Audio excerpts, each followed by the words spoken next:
Amelia, do you mind giving us a brief overview? Certainly, Madam Chair, members of the committee, Senate Bill number 296 provides for the reduction of sales tax and compensating use tax rates on certain food and food ingredients based on a formula. New Section 1, subsection A imposes a retailer sales tax on the gross receipts from the sale of food and food ingredients at a rate of 6.5%, except as otherwise provided in Section 2. New Section 1, subsection B states that the provisions of the section shall not apply to prepared foods as further described. And subsection C provides that this shall become a part of and supplemental to the Kansas Retailer Sales Tax Act. The formula itself is provided in new Section 2, and it provides that commencing with fiscal year 2021, in any fiscal year in which an increase in compensating use tax revenue exceeds the base year revenue for fiscal year 2018 plus 3% annually, the Director of Legislative Research shall certify the excess amount to the Secretary of Revenue and the Director of Budget. Then the Secretary computes the rate reduction based on that certified amount rounded down to the nearest 0.1% to go into effect for the next calendar year. That would reduce the revenue from sales and compensating use tax on food and food ingredients in an amount approximately equal to the amount computed by the Secretary. The Secretary would publish new rates to take effect beginning July 1st, 2021, and on January 1 for calendar years thereafter.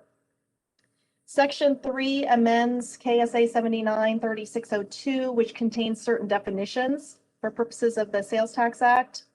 Specifically, which may interest you, food and food ingredients in subsection N is amended to include bottled water, candy, food sold through vending machines, and soft drinks, but it excludes dietary supplements.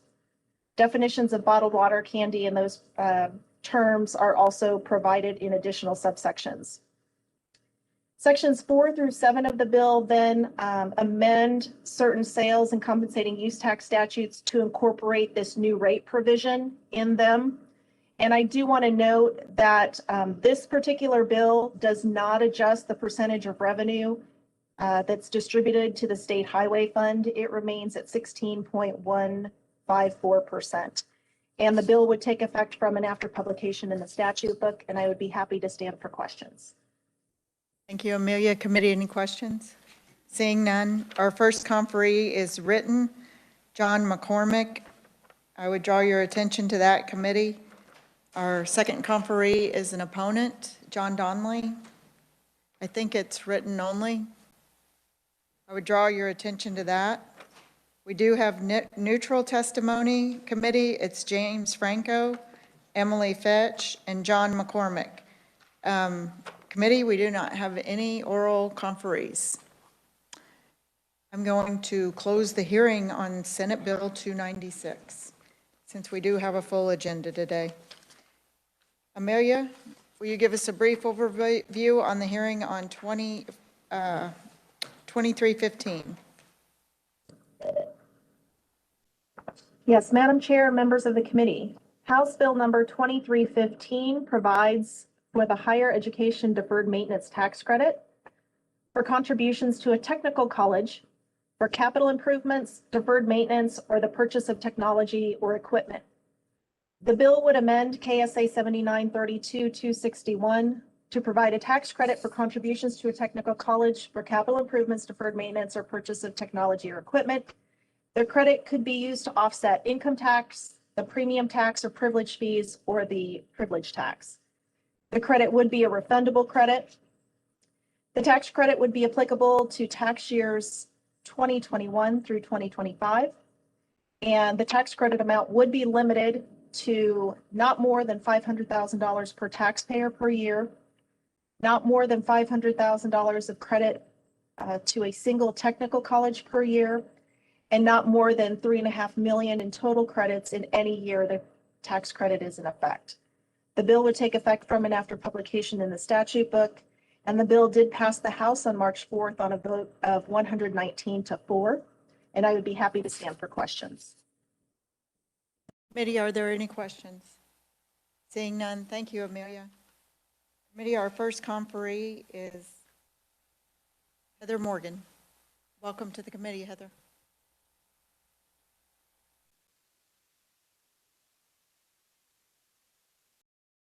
Thank you, Madam Chair. I'm Heather Morgan. I'm the Executive Director of the Kansas Community College Trustees Association. We are here to testify in support of House Bill 2315 and request an amendment to include the Kansas Community Colleges in the bill if it moves forward. As currently written, 2315 allows would allow technical colleges to claim a tax credit for the purchases of deferred maintenance, building improvements, or technology and equipment. Kansas community colleges do 70% of the technical education in the state, and in fact, 9 of our 19 community colleges actually have a technical college designation. Coffeyville, Cowley, Dodge City, Highland, Hutchinson, Johnson County, KCK, Pratt, and Seward were all technical colleges that were absorbed by those community college decades ago. As you can see from my testimony, county taxpayers, property tax funds 36% of the Kansas Community College system. The ability to have these tax credits in place so that our colleges could hopefully generate some revenue that would not be dedicated to property tax would be tremendously helpful to the system. Right now, the tax credit's at 100%. Our community colleges would not expect 100% tax credit, but any percent tax credit helps as we're trying to fund new improvements and buy new technology to train the workforce at the level that our companies expect so that they're trained on the same equipment that they'll use in the workforce. And with that, I'm happy to stand for questions. Committee, any questions? Senator Alley. Thank you, Madam Chair. Thank you for being here today. The question that I have is, the community colleges are not included in this bill, is that correct? That is correct. You want to be in this bill. That is correct. What's the difference between the way that community colleges are funded and the way that Wichita State Campus of Applied Science and Technology is funded? Community colleges, if, we'll just take your example. If I'm a Cowley County resident and I go to Cowley County Community College, then I'm going to be paid, for my class, I get paid 1/3 from the taxpayer, local taxpayer, 1/3 from the state, 1/3 from by the student. If I'm from Pratt County and I'm going to Cowley County, the state pays 2/3 and I pay 1/3. All of the technical colleges get that 2/3, 1/3. They don't have that local property tax dollars coming into the cost model formula. So that's the difference. WSU? So WSU is a technical college, so they would get that 2/3, 1/3 split. They may also have a dedicated mill, but that's sort of an anomaly of the rest of the tech colleges. Okay, thank you. Committee, any other questions? Seeing none, thank you, Heather. Oh, I'm sorry, Senator Cluse. Is this bill limited to just these technical colleges listed here, or is it all of them? It's listed, it's limited to the technical colleges that are currently in existence. No community colleges are currently in the bill. I didn't see Peasley Tech on there, that's what I was asking. Peasley Tech is not in there. It is not considered a tech college under the Board of Regents right now. No. So they have to be under the Board of Regents right now? Yes. Okay. Thank you.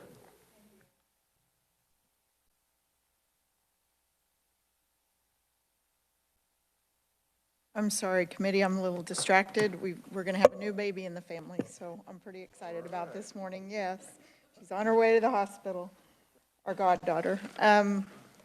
Jim, Jeanette, welcome to the committee. Good to see all of you. I'm Jim Jeanette, president of Manhattan Area Technical College, and I'm also head of the president of the Tech College President's Council this year.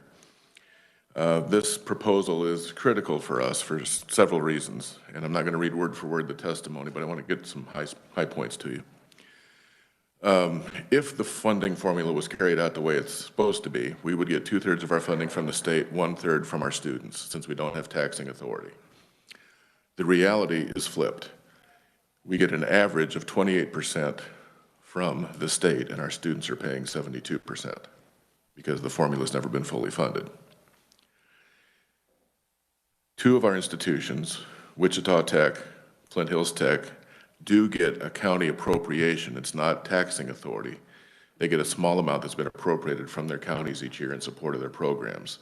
The total is less than $750,000 for the two colleges combined. The other tech colleges, including Washburn Institute of Technology, we have no taxing authority, we get nothing. We're asking for this in terms of deferred maintenance capital outlay because the state process is not meeting our need. The original allocation from the state for deferred maintenance for the VOTEX at the time in 1974 was $2 million. Last year's appropriation was $2.5 million. That's the total. So right now from the state, for instance, at Manhattan Tech, I get around $150,000 a year for deferred maintenance capital outlay.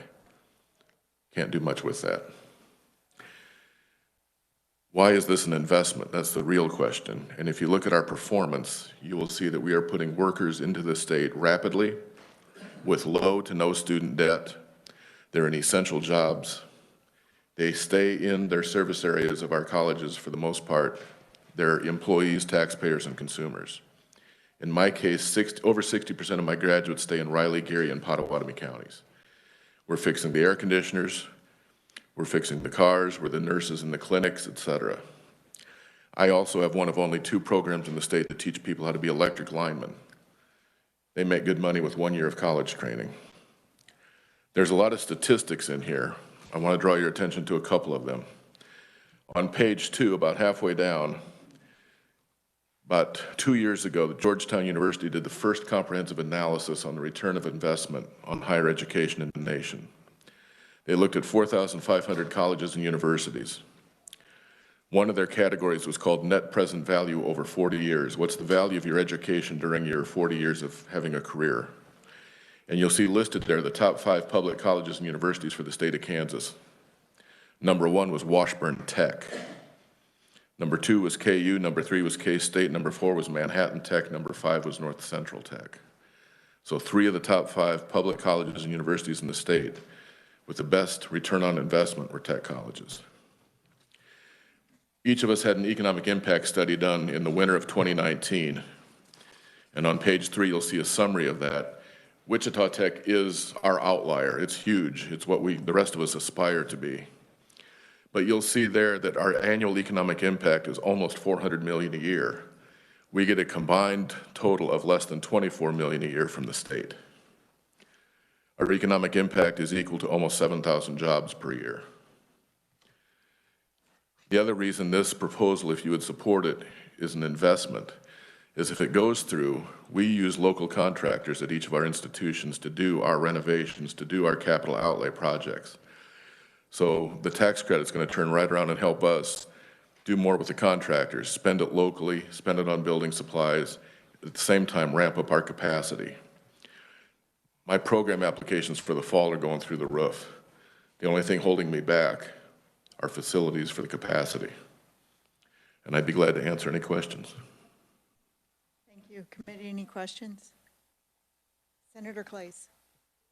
Thank you, Madam Chair. Walk me through this. So if I've got $10,000 to give to a technical college, I give you $10,000, you give me $10,000 back in tax credits and reduce my tax burden by $10,000 on the state taxes, correct? There's one player missing. We have to work it through the Department of Revenue. So we verified to them of the donation so they can provide the tax credit. That makes it even worse. Okay, so instead of appropriating $3.5 million, we spend $250,000 a year so that you can get $3.5 million, right? Let me answer it this way. There was a similar program to this around 2009, 10, 11 for all of higher education in the state, and it worked pretty well. The universities, the community colleges, and the tech colleges were all included. It was a lesser amount. But it helped especially the community colleges and the tech colleges find some donors to invest to help do some of these things. Again, our ask is different since we don't have that taxing authority to help us ramp up. Each of our colleges needs the help of putting in basically Butler buildings. We don't need Taj Mahals. We need things because we're going to spill oil, we're going to knock a hole in the wall, we're going to redo the walls. Yeah, I mean, I'm not questioning the need. I guess I'm just questioning whether you should be here at 10:30 for Ways and Means to simply get a $3.5 million appropriation to solve this problem, as opposed to costing us $250,000 a year plus all the paperwork burden when I mean, it's the same net outcome. It just seems kind of a end around the budget process to be in the tax committee on this. And We wouldn't turn down the appropriation. all right, I mean, it's just sales at income tax. You understand that. It just comes out of the know. state general fund. So whether it goes that way or this way, the only difference is lots of paperwork and $250,000 to the Department of Revenue. It looks like annually, if you look at the fiscal note, it's 243 and 22. Well, both of them are, yeah. Well, anyway, it's $250,000. Thank you, Senator. That's all I got. Thank you, Madam Chair.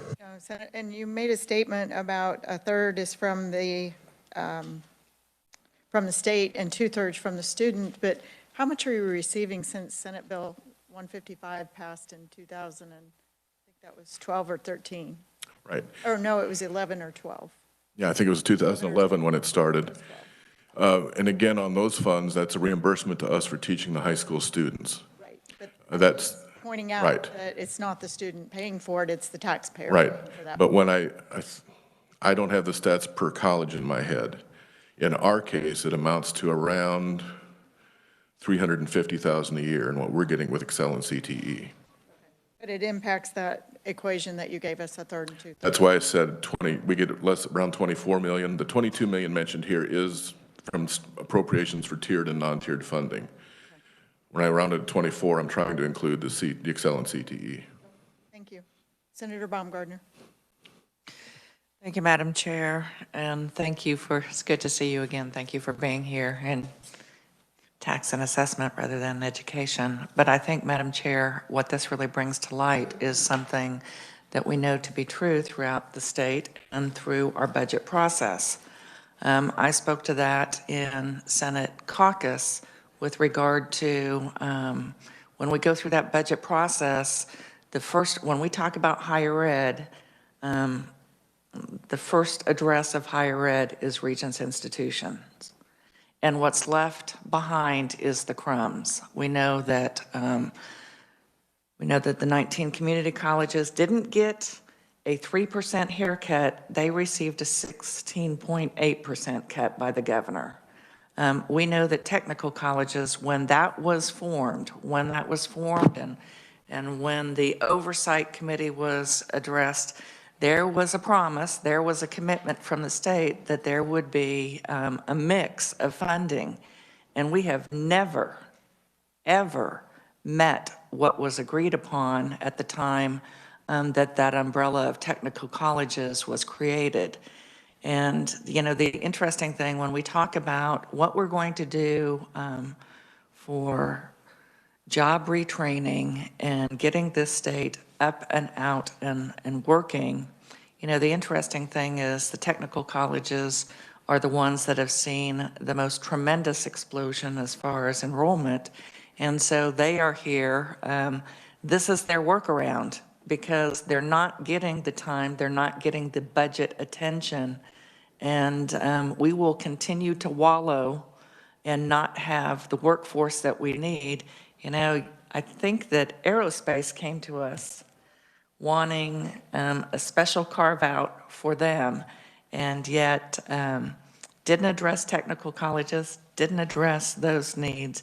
So again, we are piecemealing higher education funding, and it's not going through one funnel, it's going through all different committees. So I appreciate you being here.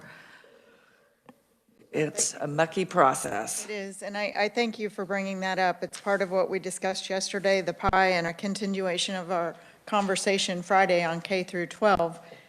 We just have, the words running through my mind are not ones you would want to say in tax committee, but the process is broken, extremely broken, whether it be the budget process or how we collect revenue.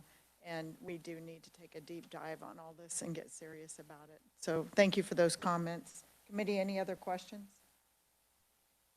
Seeing none, thank you for your testimony. And I would say, I know him as Coach Coco would be very proud to see that Washburn Tech is at the top of the list. So, committee, I draw your attention to Dr. Jerry Farley's testimony written, and there are no opponents or neutral on the bill. Committee, I'm going to close the hearing on House Bill 2315. We do have quite a bit of work I'd like to get through this morning, and we will begin with Senator Alley. We saved the bill for you so that you could make the motion, or Amelia, will you give us a brief overview? And I'm trying to pull up the bill number here. For 2237, House Bill 2237.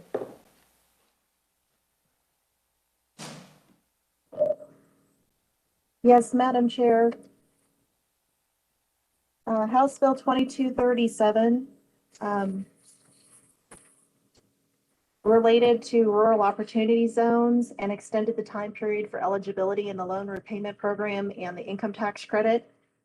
Yesterday, as a reminder, there were some motions to amend this bill. There was a motion related to amending the definition of rural opportunity zone to be on the basis of population. And if you recall, rural opportunity zone would read that it means a county with a population of 40,000 persons or less. There was also a motion that passed to change the extension, instead of a 2-year extension of the two programs, that it would be a 5-year extension of the two programs. And there was also an amendment to add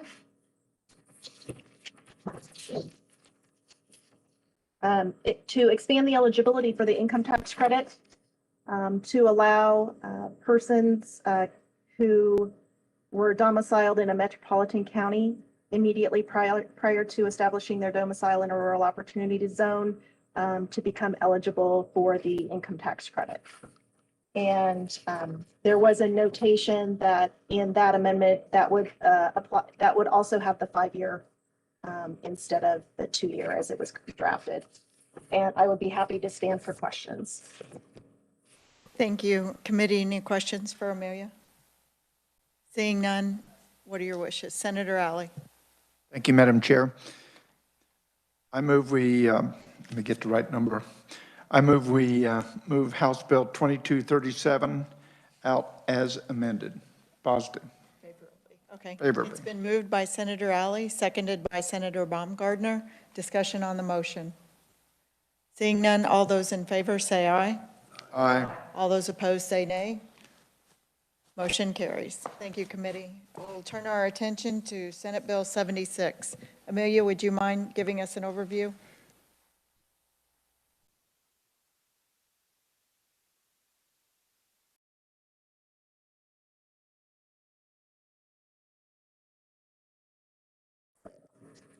Madam Chair, members of the committee, Senate Bill number 76 would establish the Golden Years Homestead Property Tax Freeze Act that would provide refunds arising from increased property tax assessments on qualifying residential homestead property equivalent to the property tax increase over the person's base year. And I'm not sure this particular draft or this bill would make 2019 the base year for those who are eligible at the time of enactment. The program benefits would begin with tax year 2020. And to qualify for the program, the claimant must be age 65 or older or a disabled veteran as defined by the Act, a resident of Kansas who owns their own homestead. Their household income must be $50,000 or less, and the appraised value of the homestead must be $350,000 or less. And I'd be happy to stand for questions. Thank you, Amelia. Committee, any questions? Seeing none. Eddie, are you online? We had some handouts that were sent to us by Kathleen. They don't have the 62 years old one. I am online. Did you receive copies from Revenue on scenarios, different scenarios that were asked? No, I don't have the, well, maybe, Is let Kathleen me, online?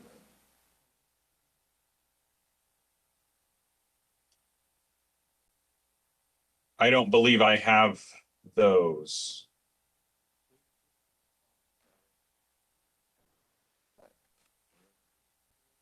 We're checking to see if they're in the folder. Thank you, Eddie.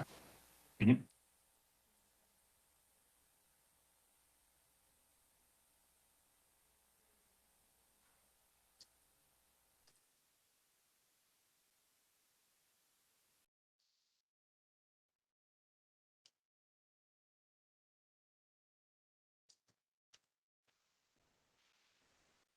Committee, apparently, we don't have the handouts that we need in order to work this bill. So I'm going to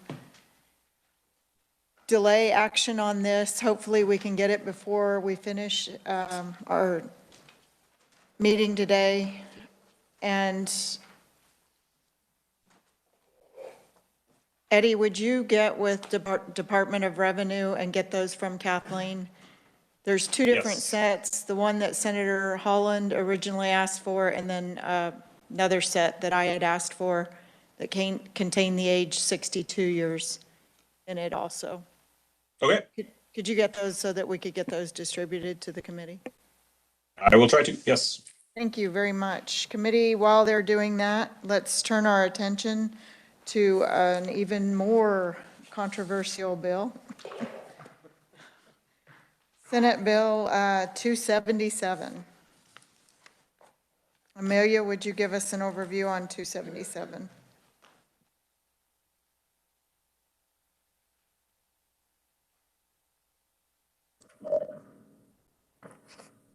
Madam Chair, Senate Bill number 277 authorizes the continuation of the statewide property tax levy for schools, which is currently at 20 mills, and the exemption of a portion of residential property from such levy. Thank you, Amelia. Committee, that is the handout that you received previously. We have heard from K through 12 concerns over the Senate Bill 13 and the timeline. Are there any questions for Amelia? And did you have time?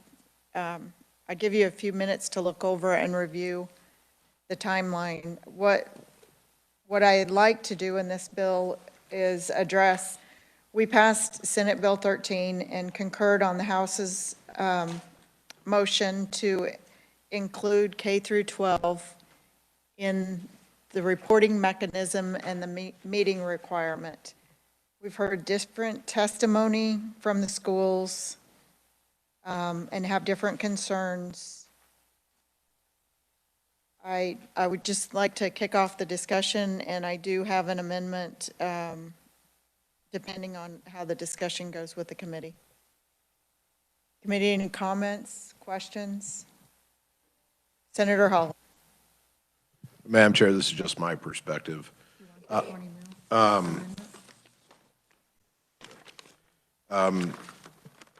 Listening to the testimony of the schools, it seemed like their concern is obviously they had two arguments to remove schools entirely, but also it was more of a date-driven thing as far as meeting certain expectations with reporting out based upon. It sounded to me like more like the July 15th was an issue for them from our perspective. So my thoughts has always been on this is basically, to me, just totally remove the 20 mills completely from this bill, because that is something that, even though, yes, technically it's levied by each of the school districts, it's really coming from the state. And my thought would be is basically removing the 20 mills from the SB 13 legislation via 277, and then maybe keeping everything else in, the LOB and everything else with that, and going with basically changing the reporting date, maybe instead of like July 15th, maybe like a July 25th. I think that would give them a few more days to do their budgeting. My understanding for them is that they don't even know what money they're getting until like early in July, like around the 6th, the 7th. And so if they had basically like 10 more days after the 15th, they would be in a better position than to do the budget things they have and then to meet the timeline. So that's just my 2 cents, and I will stand down with that. Thank you. No, thank you, Senator Holland. Any other comments or questions? Senator Baumgardner. Thank you, Madam Chair. The interesting thing is that the school districts didn't want the 20 mills to be included because they stated that they weren't actually the ones levying that 20 mills, and yet it is a revenue stream for them.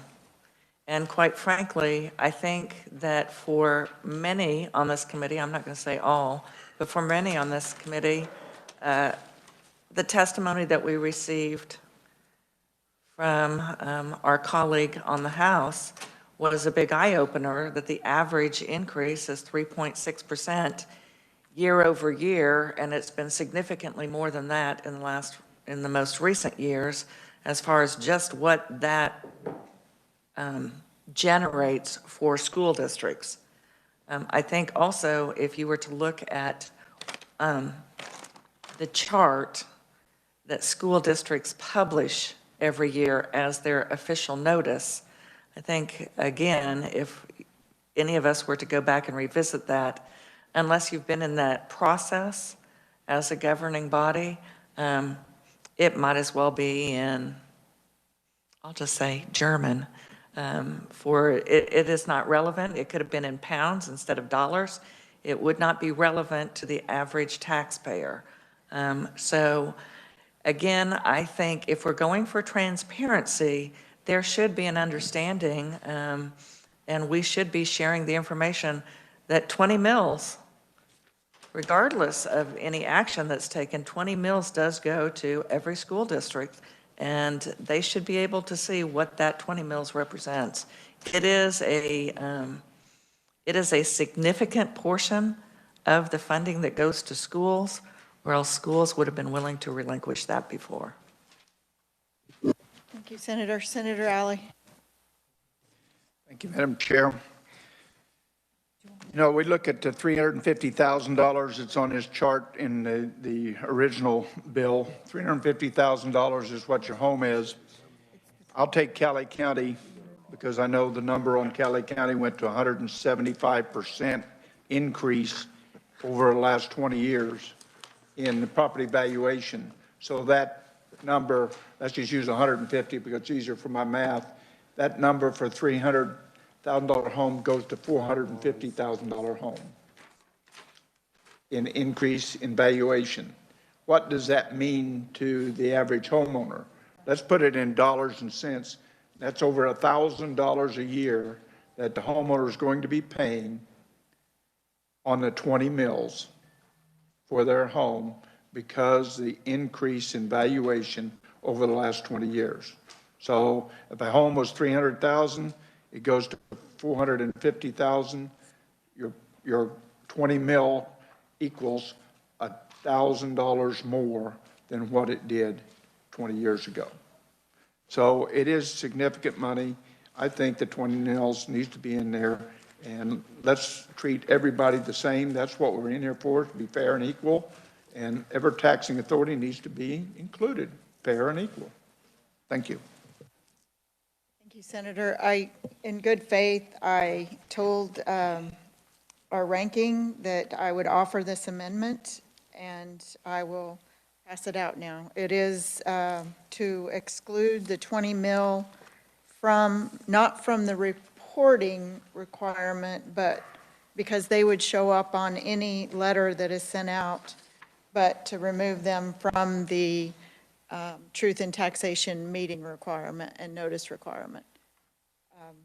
It's up to the body, but I did say negotiate in good faith that I would support this amendment. So I am going to offer this amendment, keeping my word. Is there a second on the motion? It's been moved by Senator Tyson, seconded by Senator Holland.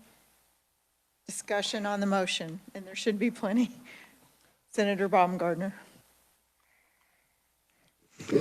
Thank you, Madam Chair. I guess since you introduced the amendment, it is again so that the 20 mills would not be included in what portion? They would not be required to send the letter and to vote, rather to get the increase.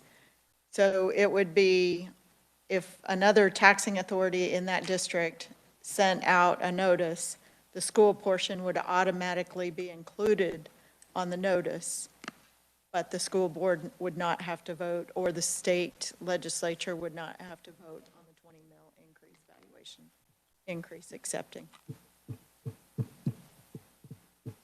Senator Steffen. Was there a give on the other side for that? No, I seem to be giving everything. Oh, I'm kidding. I'm joking. I'm sorry, you guys. You know, the House sent a very strong message that they want schools in, completely in.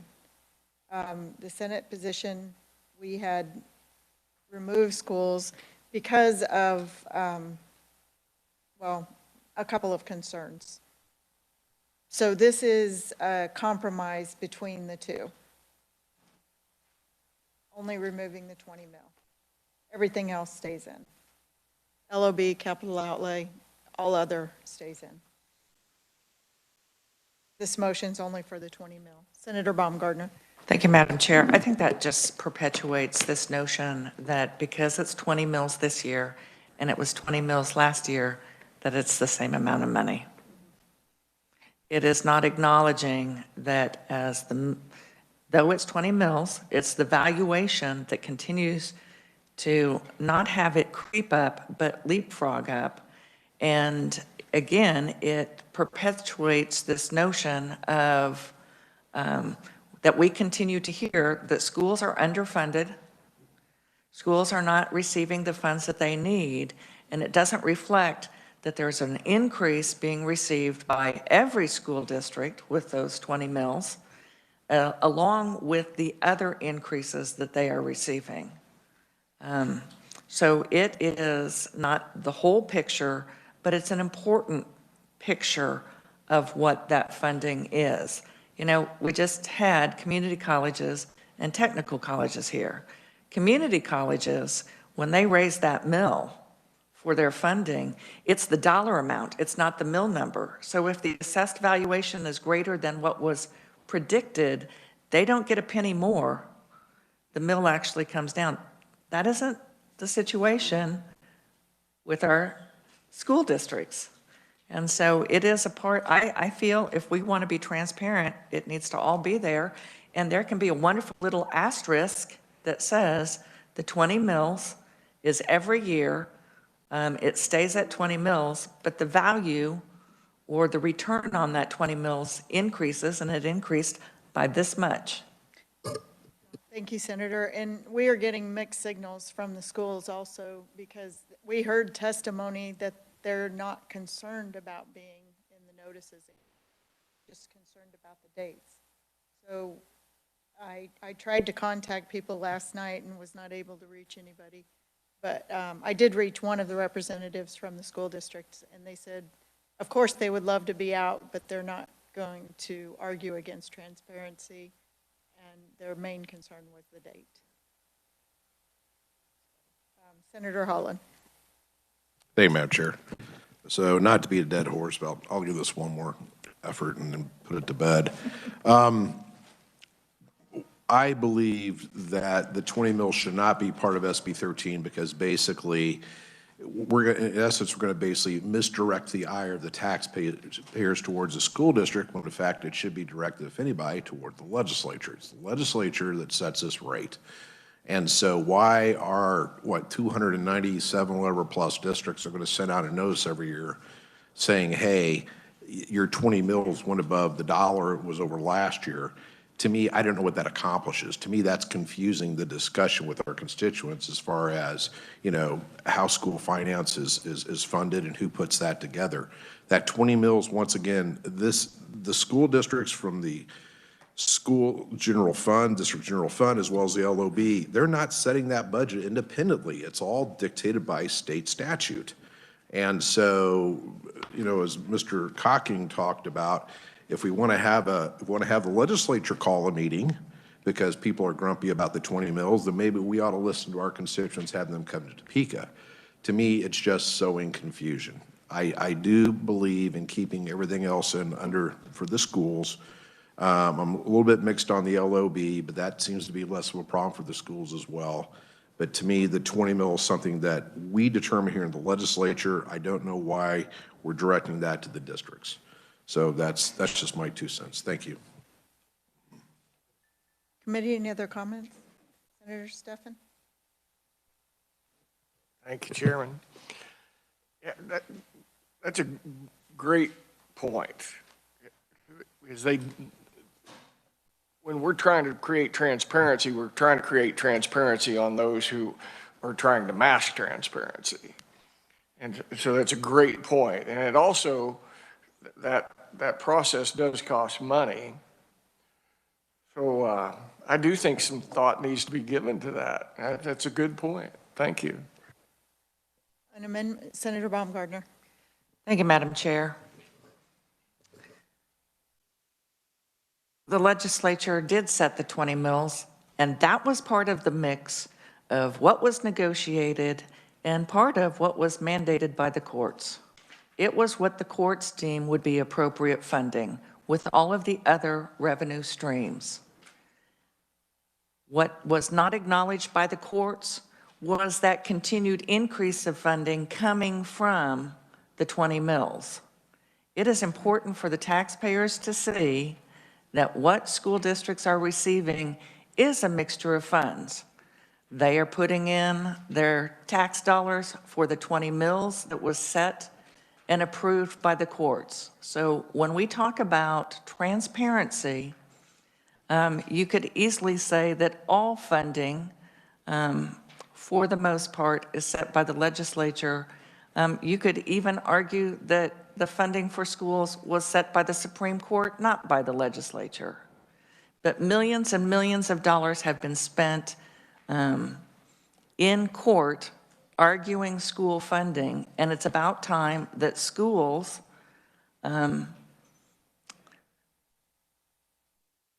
participate in that full transparency. Thank you, Madam Chair. Thank you, Senator. And the court should never set the dollar amount, never. And that's the problem with the courts deciding anything. They are not to legislate our budget. They're not to legislate school funding. So I'm going to say it, but one of these days, I look forward to the day that the legislature has the intestinal fortitude to take on the courts, because that is our authority through the state constitution. And when that day comes, I know it's going to cost us more money, but we need to stand up and say enough. Quit legislating from the bench. So I am going to support this motion. I did negotiate in good faith, and so I'm going to continue to keep my word. Any other discussion on the motion? Senator Alley. Madam Chair, listening to the debate on those 20 mills, I got a question, and maybe I'm about the process. So let's assume that the 20 mills is there.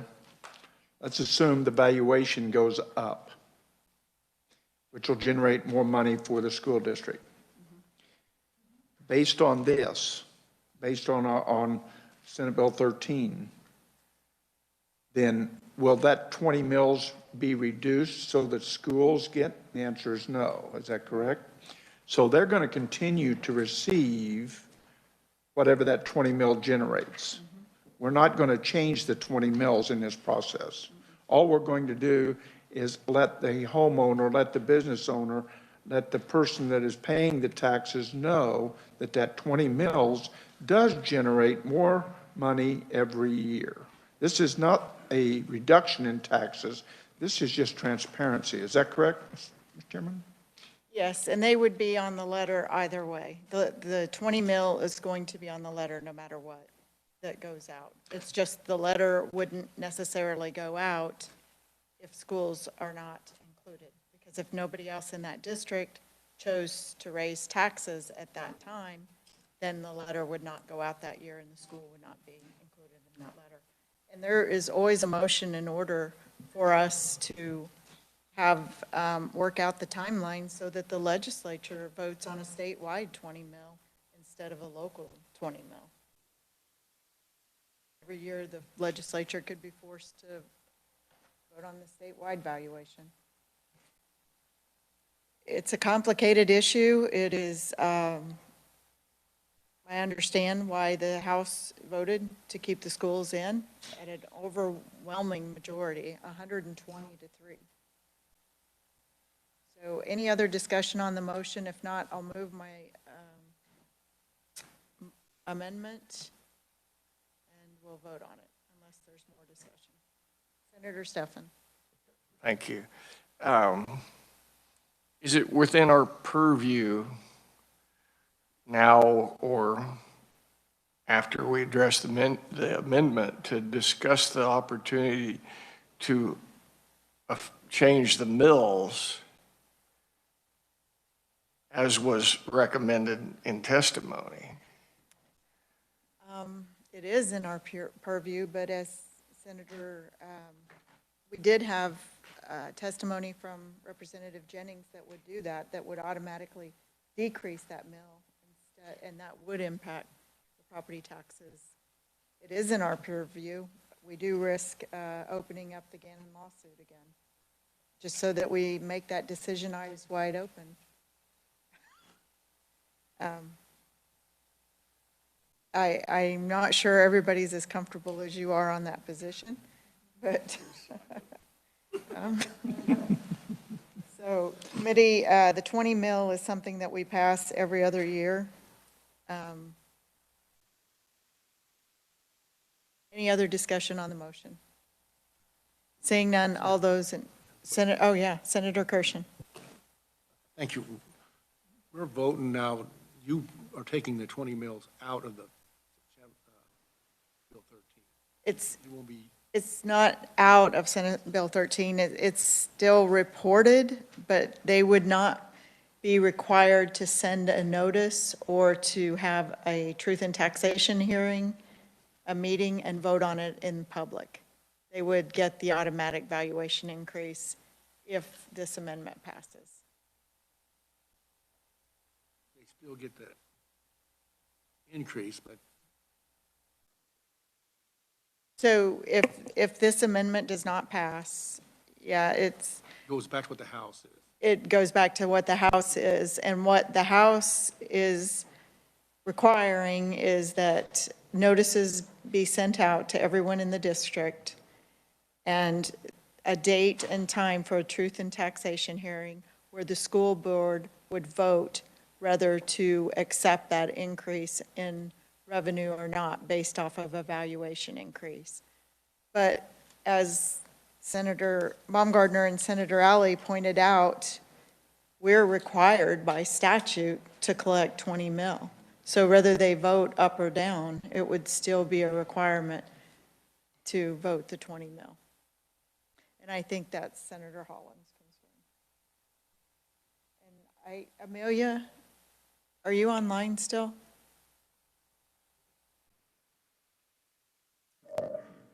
Yes, I'm still here.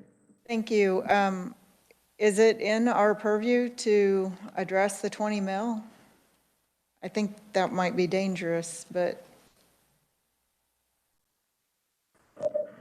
Senator Baumgardner.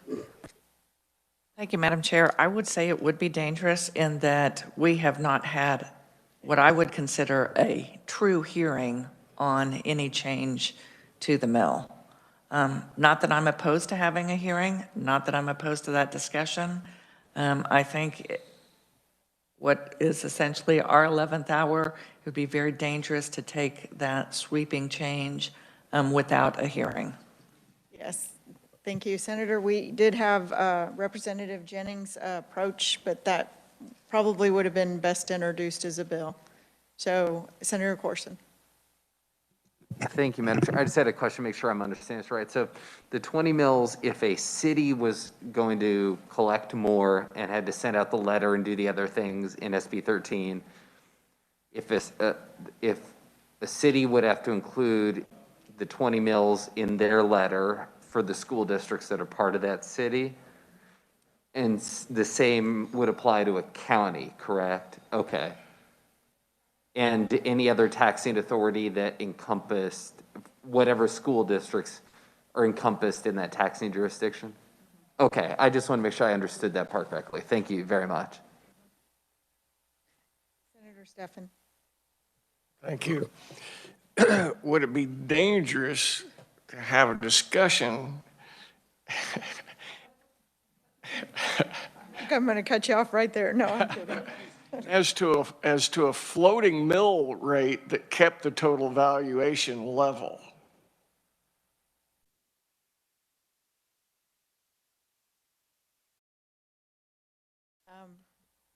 I don't think the courts considered the fact, or maybe they did, I don't know, of the valuations always increasing and therefore our property tax always increasing.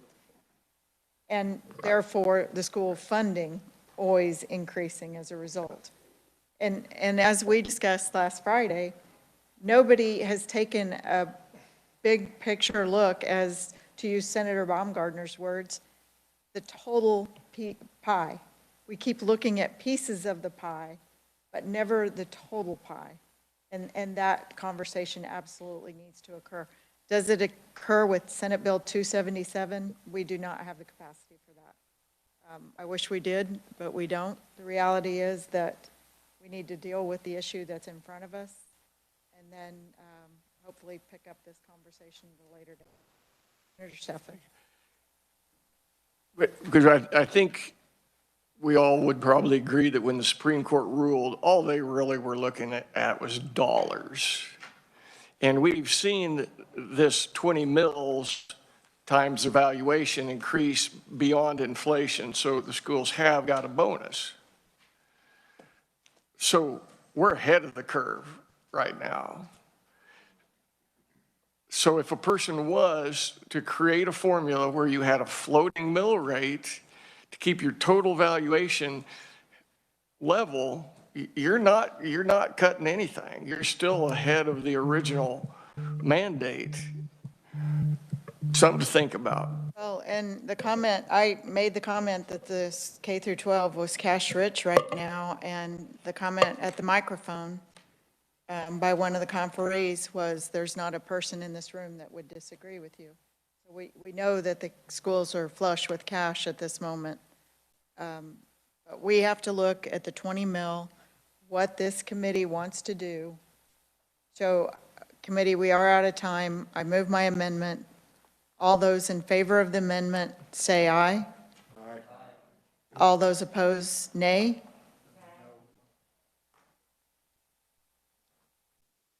Nays, division, I'm going to call division on it. All those in favor, raise your right hand. All those opposed, same sign. Motion fails. Okay, committee, I think we still, do we need some more discussion on this? We're not comfortable to move it out as is, right? Senator Holland. Did the committee want to entertain moving the July 15th date for schools only for the budget to July 25th? That was the only amendment I wanted to bring forward. It is July 25th. I think they have concern about the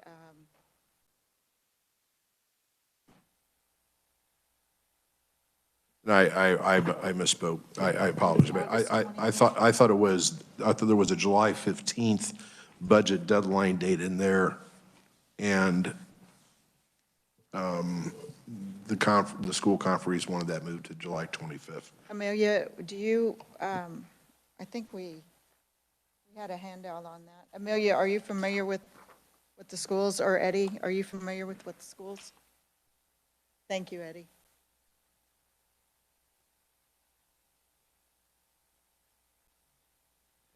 Thank you, Madam Chair. You should have a handout in your packet from me that is kind of a comparison timeline of the SB 13 dates and the school district budget statutory dates. I believe the date that Senator Holland is referring to is the July 15th date at which taxing districts are required to notify the county clerk. That's where July 15th is implicit in the time frame under Senate. Okay, and they were wanting July 25th instead of July 25th. I'd heard, one of the conferees mentioned that at least one of the conferees mentioned July 25th as a possibility. Okay. Committee, do you want to move the? I would amend the July 15th to July 25th date. Once again, this is just for the schools, For only schools. for schools. K Yep. through 12. K through 12.